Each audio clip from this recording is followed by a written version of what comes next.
اعوذ باللہ من الشیطان الرجیم بسم اللہ الرحمن الرحیم کداب آل فرعون والذین من قبلہم کذبوا بآیاتنا فأخذہم اللہ بذنوبہم واللہ شدید العقاب۔ عزیز دوستو، السلام علیکم ورحمۃ اللہ وبرکاتہ۔ سورہ آل عمران آیت نمبر 11 تلاوت کی ہے۔ اس آیت میں اللہ تعالیٰ نے نافرمان لوگوں کا ذکر کیا ہے جو کافر ہو گئے، جنہوں نے اللہ کی آیات کو جھٹلایا۔ پھر اللہ تعالیٰ نے ان کی نافرمانیوں پر، ان کے گناہوں پر انہیں گرفت کی، پکڑ لیا انہیں اور عذاب شدید سے دوچار کر دیا۔ آپ کے سامنے آل فرعون کی مثال ہے، اور فرعون سے پہلے بھی بہت لوگ گزر چکے ہیں، ان کی مثالیں بھی قائم ہیں، جیسے قوم عاد، قوم سمود، اور اس سے پہلے قرآن پاک میں تو تقریباً 25 پیغمبروں کا ذکر ملتا ہے، لیکن کم و بیش 1,24,000 پیغمبر آئے، اور کتنی امتوں پر اللہ تعالیٰ کے عذاب آئے۔ تو اللہ تعالیٰ فرما رہے ہیں کہ پہلے بھی امتوں پر عذاب آتے رہے ہیں جو کہ فرعون والوں سے پہلے تھے، ان پر بھی اللہ کے عذاب آئے تھے، کیونکہ انہوں نے بھی اللہ کی آیات کو جھٹلایا تھا اور نافرمان بن گئے تھے۔ اس لیے نافرمان بننا جو ہوتا ہے وہ اللہ کے عذاب کو پاس لاتا ہے۔ پڑھتے ہیں، اللہ تعالیٰ کا ارشاد ہے، کدابی، کداب، داب کا مطلب ہوتا ہے طریقہ، دستور، حال، عادت، شان، اس طرح، یعنی کدابی آل فرعون، آل کا مطلب اولاد، یہاں پر کہیں گے وہ شاید فرعون کے جو ساتھی اور سب لوگ جو تھے اس کے ساتھ، وہ سب آل فرعون ہی اس کو کہتے ہیں۔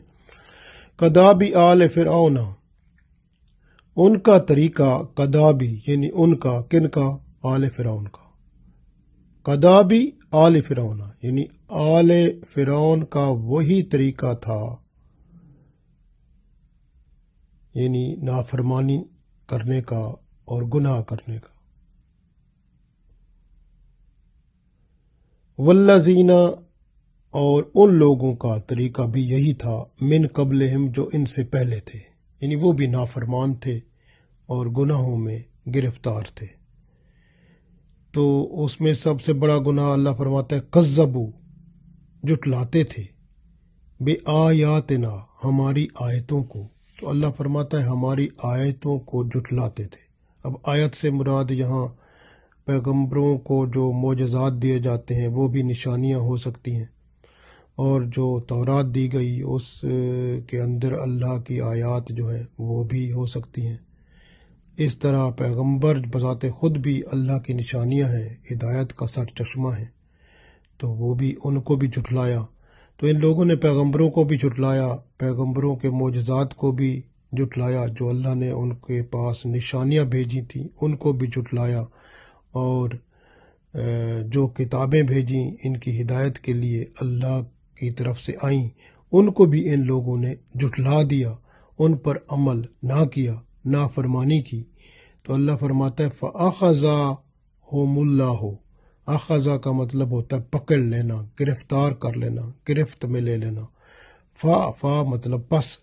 فَأَخَذَهُمُ اللَّهُ، پس اللہ تعالیٰ نے ان کو پکڑ لیا، ان کو اپنی گرفت میں لے لیا، بے ذنوبہم، ذنوب ذنب کی جمع ہے، ذنب کا مطلب ایک گناہ، ذنوب بہت زیادہ گناہ، تو یہ گناہوں کی وجہ سے، بے ذنوبہم یعنی ان کے گناہوں کی وجہ سے اللہ تعالیٰ نے انہیں پکڑ لیا، انہیں گرفت میں لے لیا، تو یعنی ان پر اللہ کا عذاب آ گیا۔ واللہ، اور اللہ تعالیٰ شدید العقاب، اللہ تعالیٰ بہت شدید عذاب والا ہے، یعنی سخت عذاب دینے والا ہے۔ پھر پڑھتے ہیں، کداب آل فرعون والذین من قبلہم کذبوا بآیاتنا فأخذہم اللہ بذنوبہم واللہ شدید العقاب۔ اللہ فرماتا ہے ان کا طریقہ وہی ہے جیسے فرعون والوں کا اور ان سے پہلے نافرمانوں کا ہوا۔ یعنی کن کا؟ یہ آج جو کہ رسول پاک صلی اللہ علیہ وسلم کی امت میں جو نافرمان ہیں، جو جھٹلاتے ہیں اللہ کی آیات کو، اس میں عیسائی ہوں، یہودی ہوں یا کوئی اور مذہب کے ہوں، مشرک ہوں، جو بھی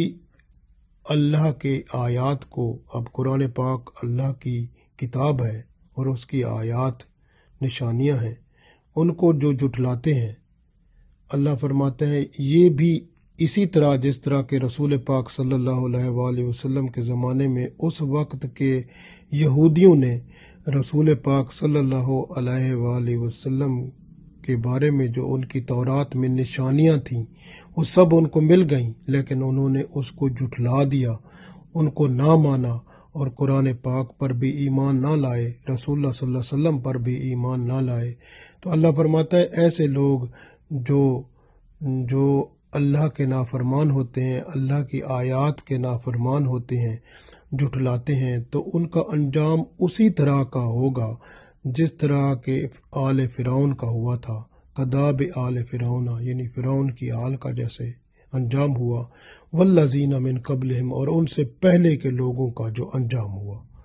تو وہ بھی ذلت و رسوائی جو آئی لوگوں پر، پہلے کی امتوں میں عذاب آئے، چاہے وہ قوم سمود ہو یا قوم تبا ہو یا قوم یا نمرود والے ہوں، یا اس طرح سے دیکھیں کہ اللہ تعالیٰ نے کتنی 2 لاکھ کم و بیش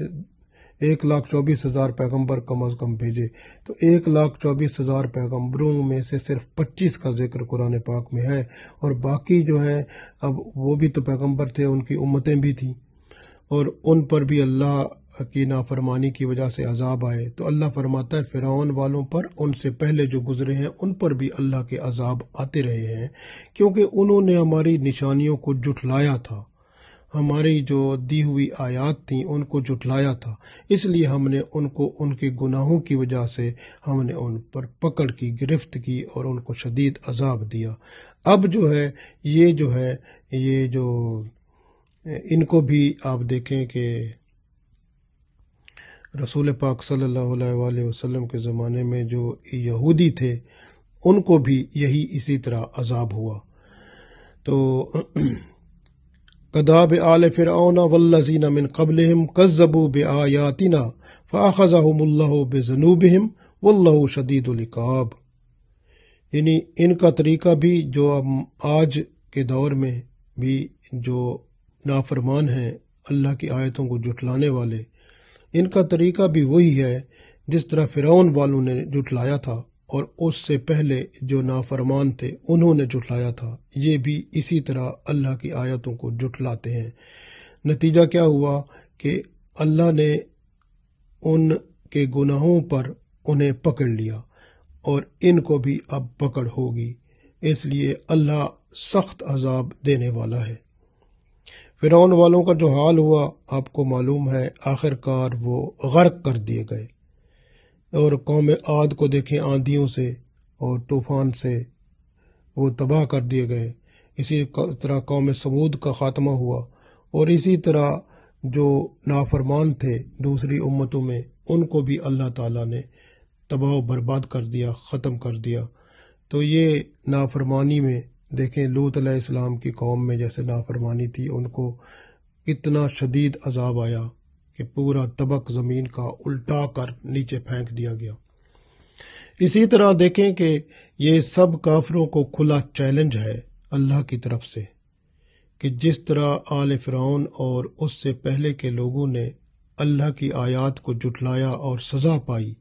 اسی طرح مدینہ کے یہودیوں، مشرکین، عیسائی اور منافقین کو بھی متنبع کر دیا گیا کہ اسلام دشمنی سے باز آ جاؤ۔ جس طرح قوم فرعون، قوم عاد، سمود وغیرہ تباہ کر دیے گئے، تمہارا بھی ایسے ہی حشر ہونے والا ہے، لہٰذا تمہارے گناہوں کی وجہ سے تم پر عذاب مسلط ہوگا۔ تو آپ دیکھیں کہ غزوہ بدر، جب بدر کی لڑائی ہوئی، جنگ ہوئی، تو مسلمانوں نے اللہ کے حکم سے قریش کو شکست دی۔ جب رسول اللہ صلی اللہ علیہ وسلم بدر کے مقام سے کامیاب ہو کر مدینہ شریف میں تشریف لے آئے، تو آپ صلی اللہ علیہ وسلم نے مدینہ میں جو یہودیوں کا بنو قینقا قبیلہ تھا، اس کا ایک بازار تھا، اس میں یہودی جمع ہوتے تھے۔ تو آپ صلی اللہ علیہ وسلم نے بنو قینقا کے بازار میں جا کر یہودیوں کو جمع کر کے خطاب فرمایا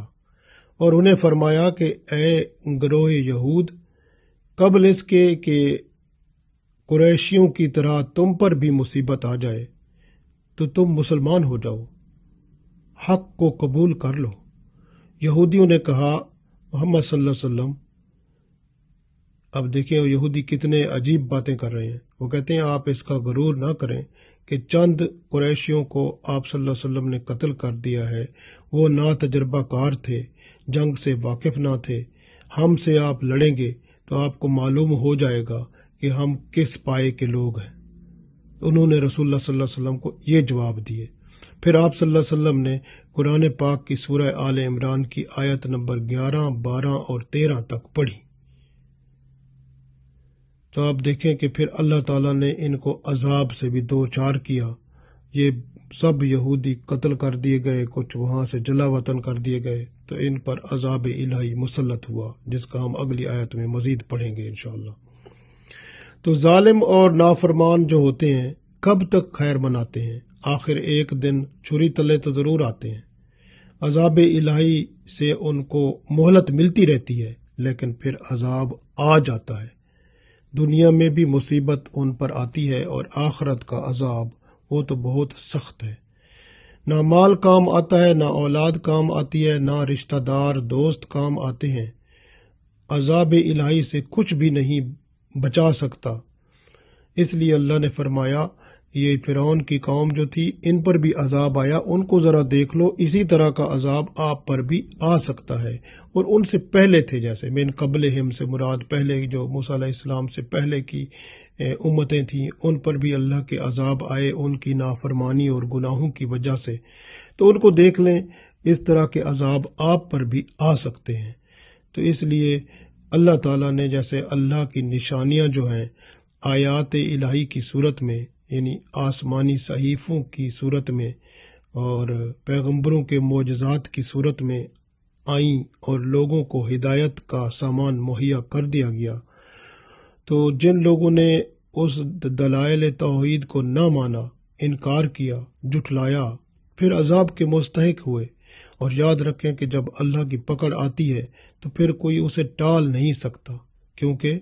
انا بطش ربی کا لشدید، بے شک اللہ کی پکڑ بڑی سخت ہے۔ تو اس لیے اللہ جب پکڑتا ہے تو پھر آپ کو پتہ ہے کہ آپ کے سامنے بہت مثالیں ایسی ہیں۔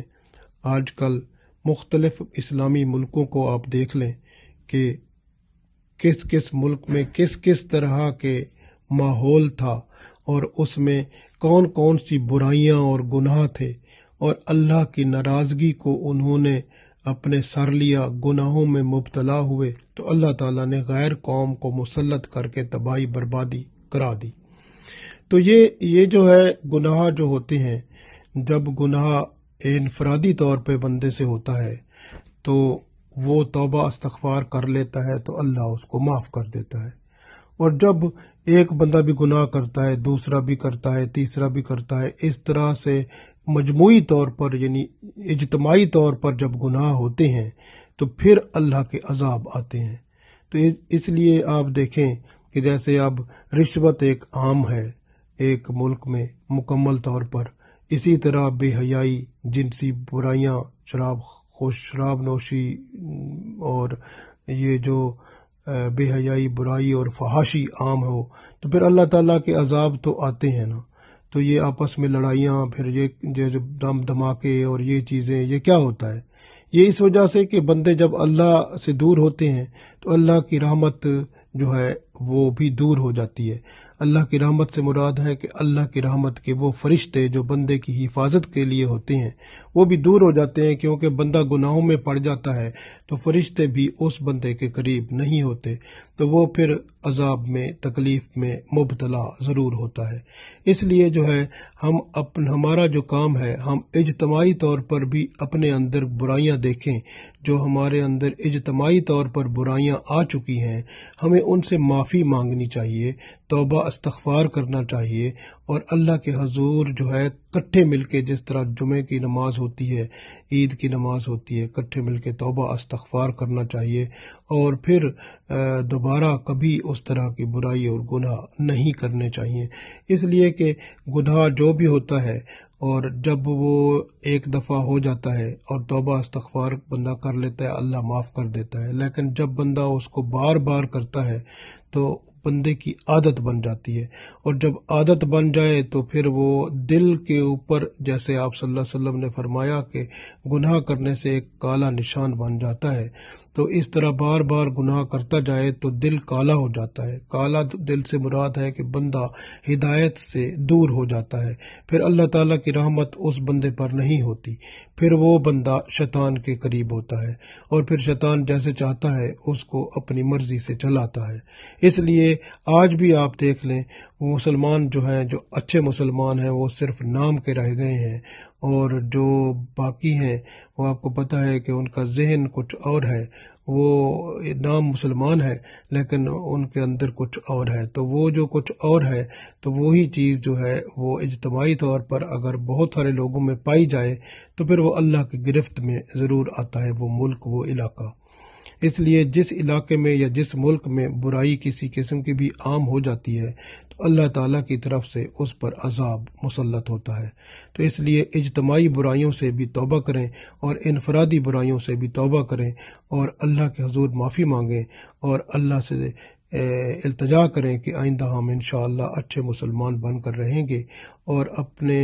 علاقے میں، اپنے جہاں تک ہمارا انفرادی تعلق ہے، اجتماعی تعلق ہے، ہم ہر طرح کی برائی سے، گناہ سے اپنے آپ کو بچائیں گے، اور اچھے مسلمان بن کر اس دنیا میں اور آخرت میں کامیاب ہوں گے۔ اللہ تعالی ہم سب کو توفیق دے، آمین۔